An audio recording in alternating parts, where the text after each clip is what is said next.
Assalamualaikum warahmatullahi wabarakatuh. Mari kita lanjutkan pembahasan PDR keempat mata pelajaran PPKN untuk kelas 10. Kita sudah membahas beberapa ancaman terhadap integrasi nasional, bidang ideologi, politik, dan ekonomi. Kini kita berlanjut membahas ancaman bidang sosial budaya. Bidang sosial budaya ini bisa meliputi isu-isu terkait kemiskinan, kebodohan, dan ketidakadilan yang dirasakan oleh rakyat kita. Tak jarang isu-isu yang berkaitan dengan kemiskinan, kebodohan, ketidakadilan menjadi pemicu yang melatar belakangi timbulnya masalah-masalah seperti separatisme, ingin memisahkan diri dari NKRI karena merasa tidak diperlakukan secara adil oleh pemerintah, karena isu kemiskinan dan lain sebagainya. Terorisme dan kekerasan bisa muncul karena dari isu-isu bidang sosial budaya ini. Ancaman sosial budaya dari luar negeri. Satu, masuknya budaya asing yang negatif, yang tidak sesuai dengan jati diri bangsa, yang tidak sesuai dengan nilai-nilai leluhur yang sudah berkembang di Nusantara, di negara kita. Munculnya gaya hidup konsumtif. Apa itu konsumtif? Adalah gaya hidup yang ingin selalu mengkonsumsi, membeli barang-barang baik dari khususnya barang-barang dari luar negeri, padahal tidak sedang membutuhkan.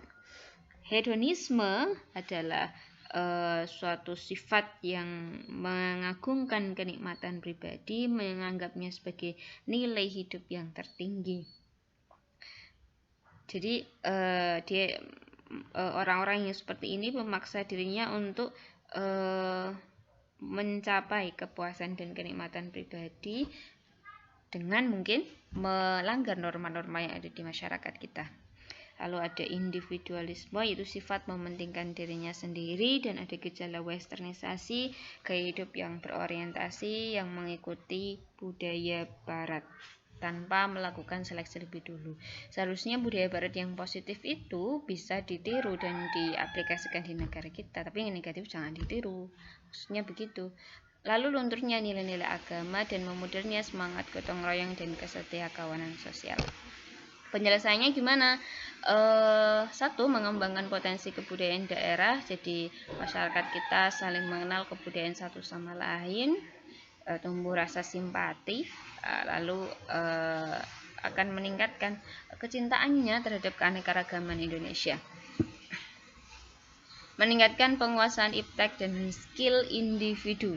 Ini penting sekali di era globalisasi saat ini, dan dua hal ini menjadi modal agar ekonomi kita juga siap bersaing di pasar global.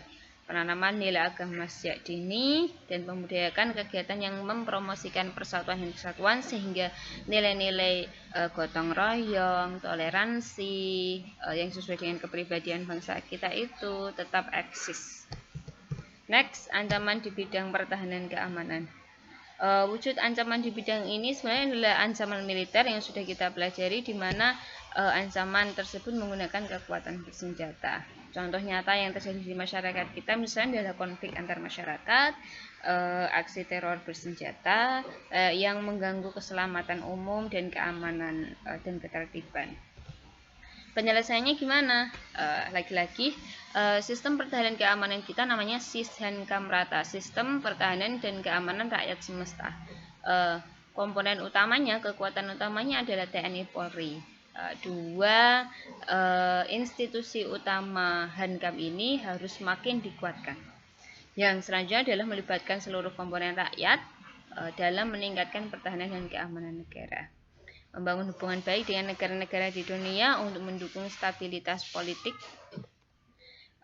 di level hubungan internasional, lalu meningkatkan kesadaran bahwa semua warga itu penting dan perlu, bahkan wajib untuk menaati peraturan yang berlaku. Next, peran serta masyarakat mengatasi ancaman dan membangun integrasi nasional. Peran serta dan kesadaran harus ditumbuhkan di lingkungan masyarakat, mempunyai makna bahwa semua orang harus mempunyai sikap dan perilaku diri yang sadar, punya kemauan diri, ikhlas dan sukarela, bertindak demi kebaikan bangsa dan negara, untuk turut serta mengatasi ancaman dan membangun persatuan dan kesatuan nasional. Ini kan namanya bela negara. Bela negara ada dua, fisik dan non fisik. Fisik bisa dilakukan ketika ada serangan fisik dengan cara menghadapi serangan musuh secara fisik yang datang.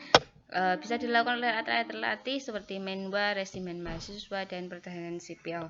Bela negara non fisik bisa dilakukan semua rakyat Indonesia dalam aktivitas sehari-harinya, baik di lingkungan keluarga, sekolah, tempat kerja, masyarakat, dan lain sebagainya. Oke, that's all. Cukup sekian. Terima kasih. Semoga bermanfaat. Assalamualaikum warahmatullahi wabarakatuh.